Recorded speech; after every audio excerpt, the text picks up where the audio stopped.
अमर हूं, अमर, और मुझे कोई नहीं मार सकता।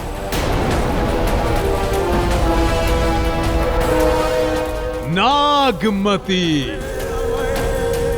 अच्छा हुआ तुम स्वयं चली आई मेरे इस यज्ञ की आहुति में मेरा साथ देने। अब तुम तीनों की बलि मैं एक साथ दूंगा, एक साथ। सुरक्षा प्रतीक चिन्ह का उपयोग सिर्फ एक ही बार हो सकता है और यही वो अंतिम मौका है। राजन, ज्योतिषाचार्य ने कहा था कि इस बालक के जीवन पे संकट आएगा तो ये प्रतीक चिन्ह इसकी रक्षा करेगा।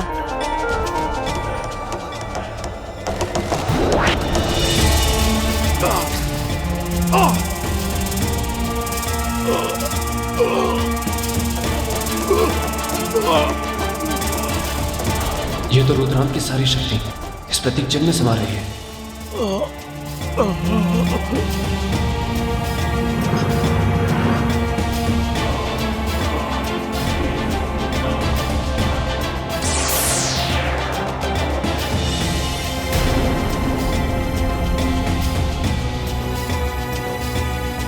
रुद्रांत, इस संसार में कोई भी अमर नहीं, सबकी मृत्यु निश्चित है।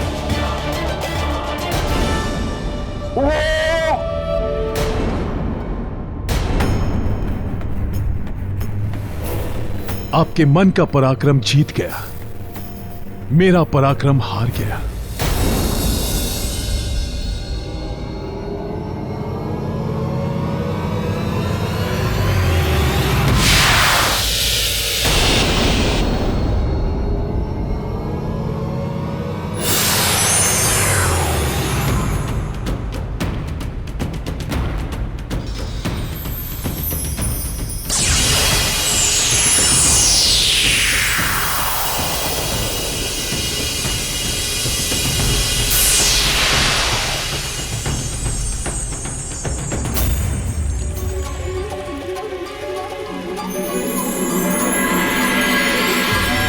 ओह, राजा भोज ने तो पराक्रम की पहली परीक्षा पार कर ली।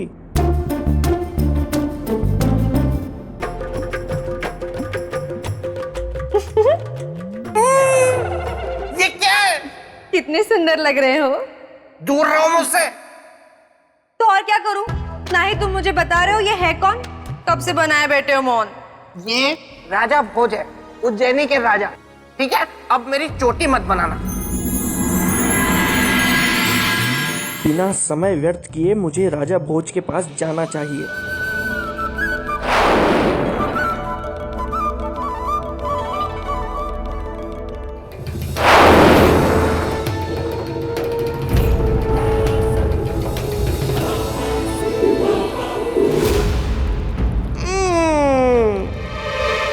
राजन, आप फिर से यहाँ इसी गुफा में आ गए।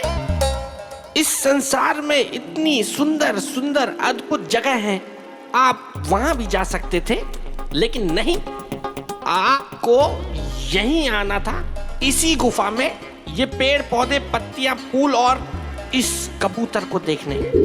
आप एक नन्हे बच्चे की तरह हैं और मेरे मित्र का सिंहासन एक खिलौना है। नहीं बेताल, यह सिंहासन मेरे लिए खिलौना नहीं है, बल्कि मेरी प्रजा के हित के लिए मेरा एकमात्र लक्ष्य है।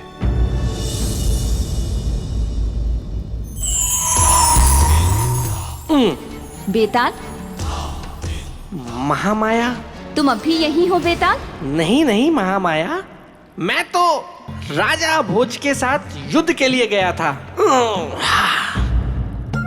और रुद्रांत से युद्ध में मैंने राजा भोज की बहुत सहायता की। बहुत अच्छा किया बेताल। अब एक और अच्छा कार्य करो। बोलिए। यहाँ से प्रेत भूमि लौट जाओ। मैं कुछ नहीं बोलूंगा इसके बाद। ठीक है, तुम एक भी शब्द नहीं बोलोगे बेताल।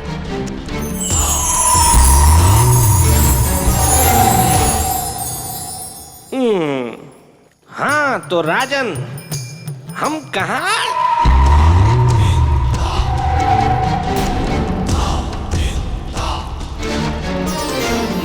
तो बताइए राजन, कौन सी बड़ी है, तन की शक्ति या मन की शक्ति? राजन, आप महापराक्रमी हैं, महान राजा हैं।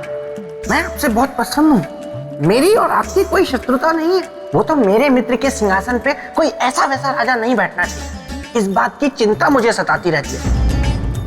परंतु जिस तरह आपने रुद्रांत के साथ युद्ध किया और नागमती के पुत्र की रक्षा की, मैं आपसे बहुत प्रभावित हो गया हूँ।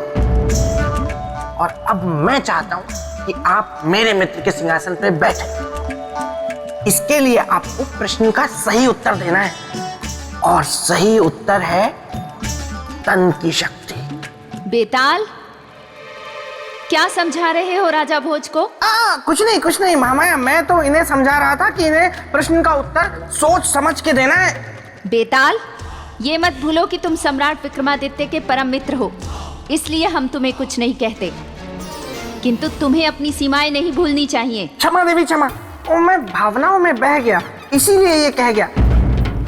अब नहीं कहूंगा, अब चुप रहूंगा। तो बताइए राजा, कौन सी बड़ी है, तन की शक्ति या मन की शक्ति? देवी, मेरे विचार से मन की शक्ति सर्वोपरि होती है। अति उत्तम। राजन, अब आप सिंहासन की अगली सीढ़ी की ओर बढ़ सकते हैं।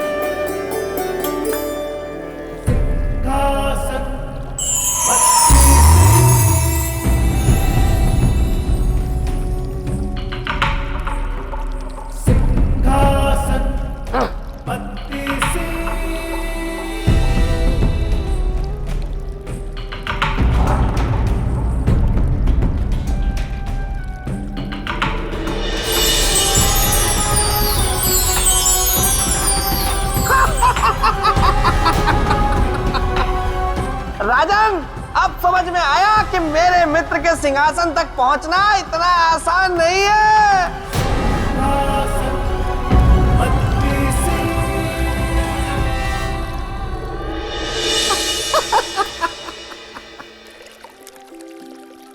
बेताल, मैं जानता हूं ये एक साधारण सिंहासन नहीं है। तुम्हारे मित्र चक्रवर्ती सम्राट विक्रमादित्य का असाधारण सिंहासन है। वही तो। और इस तक पहुंचने के लिए मुझे और भी कठिन परीक्षाएं देनी होंगी। तो और मैं क्या कह रहा हूं?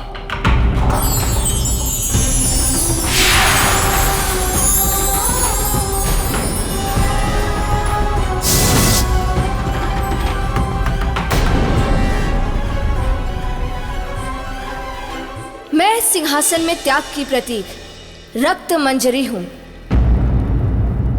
प्रणाम देवी। राजा भोज का आपको प्रणाम। आपको सिंहासन की तरफ बढ़ने से पहले चक्रवर्ती सम्राट विक्रमादित्य के त्याग के बारे में जानना होगा। अवश्य देवी।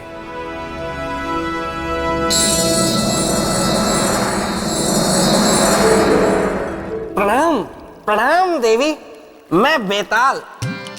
क्षमा कीजिएगा, लेकिन देवी, मेरे मित्र के त्याग की कथा इन्हें सुनाकर क्या फायदा, और कोई आवश्यकता भी नहीं है। आप इन्हें साफ साफ कह दीजिए ना कि इनमें मेरे मित्र के सिंहासन पर बैठने की योग्यता नहीं है। बेताल, हमें क्या करना है और क्या नहीं, ये आपको बताने की आवश्यकता नहीं है। पर सिंहासन तो मेरे मित्र का है ना। किंतु बना तो हम 32 पुतलियों से ही है ना। हाँ, वो भी है। इसीलिए आप शांत रहिए। हाँ तो राजन, मैं आपको राजा विक्रमादित्य की त्याग की कहानी सुना रही थी। एक दिन विक्रमादित्य की पत्नी चित्रलेखा उनका चित्र बना रही थी।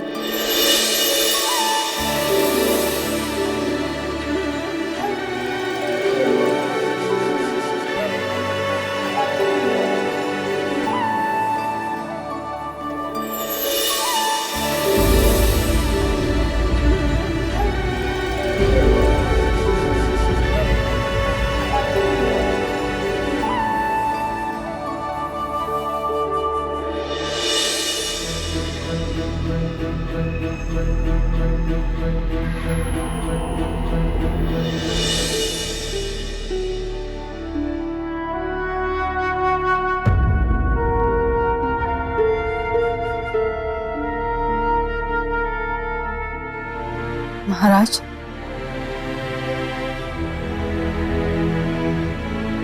आप विश्राम के समय में भी हमें समय नहीं दे रहे। क्या आप नहीं चाहते कि हम आपका यादगार एक और अमर चित्र बनाएं? महारानी चित्रलेखा, ये आप क्या कह रही हैं? हम आपको समय नहीं दे रहे। हम तो पिछले एक पहर से आपके सामने ही हैं। हाँ, पर आपका मन तो यहाँ नहीं है।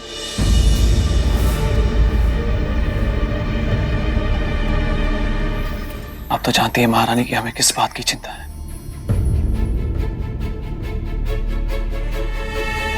कहीं हमारी प्रजा को कोई नुकसान ना हो जाए। और महाराज, आपकी प्रजा सुखी है। अच्छा, अब आप अपना हाथ लाइए और बिल्कुल वैसे खड़े हो जाइए जैसे आप खड़े थे। लोगों को किसी भी चीज की कोई कमी नहीं है। पूरे राज्य में शांति है। और हाँ, अब आप अपनी स्थिति जब तक नहीं बदलेंगे जब तक कि हम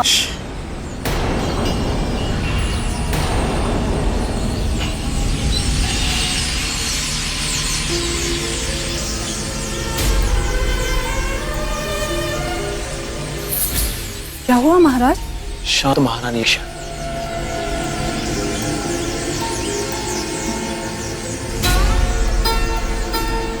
आपको कोई आवाज सुनाई दे रही? नहीं तो महाराज, हमें तो कुछ सुनाई नहीं दे रहा।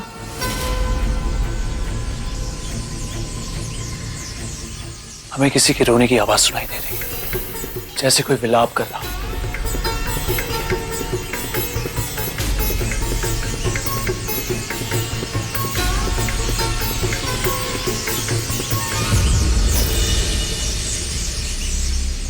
कोई तो दुख में है महारानी। पक्षियों के विलाप का स्वर है, उनके रोने की आवाज।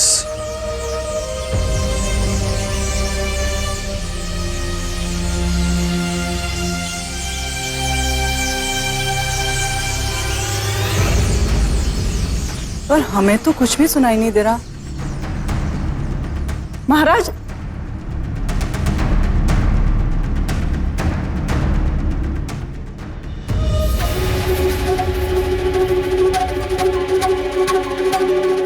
महाराज, महाराज!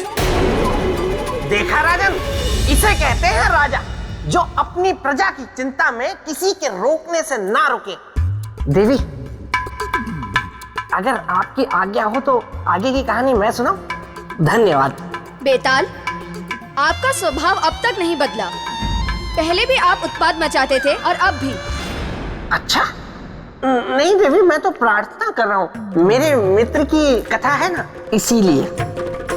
ठीक है बेताल, सुनाओ। तो राजन, हुआ यूं कि एक बार जब मेरे मित्र विक्रमादित्य छोटे थे तो उन्होंने देखा कि उनके घर में एक बिल्ली दूध पी रही थी और पूरा पतीला चाट गई। बेताल! क्षमा देवी, क्षमा, मैं भावनाओं में बह गया, इसलिए ये कह गया। तो राजन, हुआ यूं कि मेरे मित्र सम्राट विक्रमादित्य उस क्रंदन के स्वर का पीछा करते करते उस दिशा में बढ़ते गए और जाते जाते जा पहुंचे उस वृक्ष के पास।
हे पक्षी,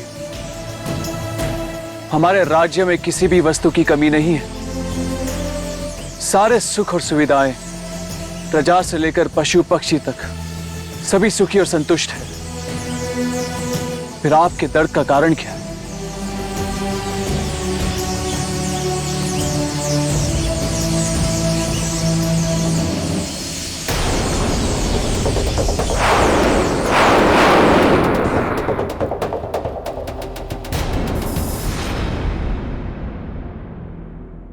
प्रणाम ऋषिगण।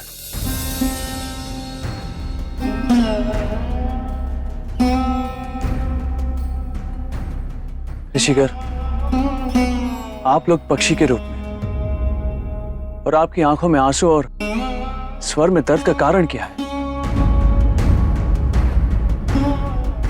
बताइए ऋषिगण। सम्राट, कल महादानी ऋत्विक ध्वज मृत्यु को प्राप्त हो जाएंगे।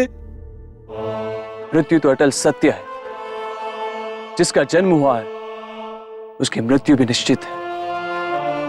तो फिर सत्य का विलाप क्यों? पर उनकी मृत्यु का कारण जीवन चक्र में समान मृत्यु नहीं है। तो फिर क्या कारण है ऋषि?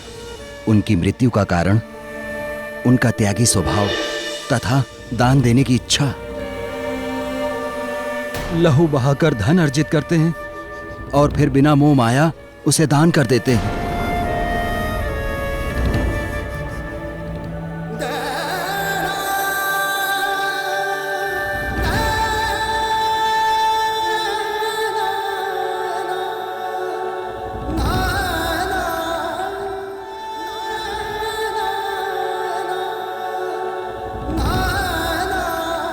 ऐसे त्यागी दानवीर की कल मृत्यु हो जाएगी, उसी का दुख है।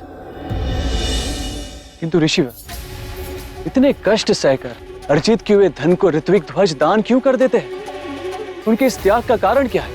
चक्रवर्ती सम्राट, सच्चा दान वो होता है जो कष्ट सहकर और परिश्रम से प्राप्त हुए धन को किया जाता है। रखे हुए धन का दान सही अर्थों में दान नहीं होता। ऐसे सर्वश्रेष्ठ त्यागी के हाथों दान लेने का सौभाग्य कल के बाद सदा सदा के लिए छिन जाएगा।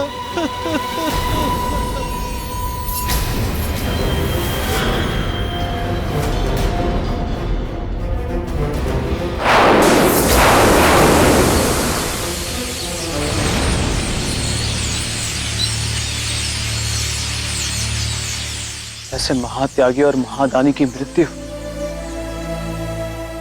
वो भी उनके त्याग के कारण, ये तो अन्याय है। क्या सोच रहे हैं राजन? बोले, बतलाएं, जीवन बड़ा है या त्याग? उत्तर देकर सिंहासन को पाएं। नहीं दे पाएंगे। ये इस प्रश्न का उत्तर नहीं दे पाएंगे देवी, क्योंकि इस प्रश्न का उत्तर देना कोई बालकों का खेल नहीं है। राजन, आप तो हार मान लीजिए और यहाँ से लौट जाइए। शांत रहो बेताल। लेकिन देवी, मैं बेताल देवी नहीं।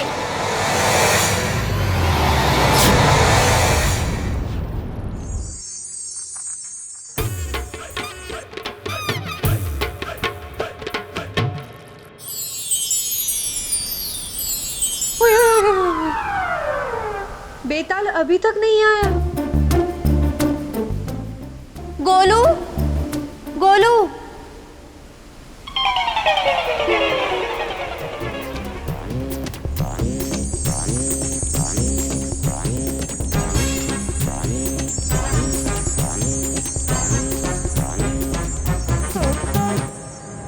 क्या सोच रहे हैं राजन? बतलाएं, जीवन बड़ा है या त्याग? जीवन बड़ा है देवी। जीवन है तभी त्याग, पाने का प्रयास है, खोने का दुख है। जीवन नहीं तो कुछ भी नहीं। जीवन के कारण ही मनुष्य निस्वार्थ त्याग करता है, इसीलिए जीवन ही बड़ा है।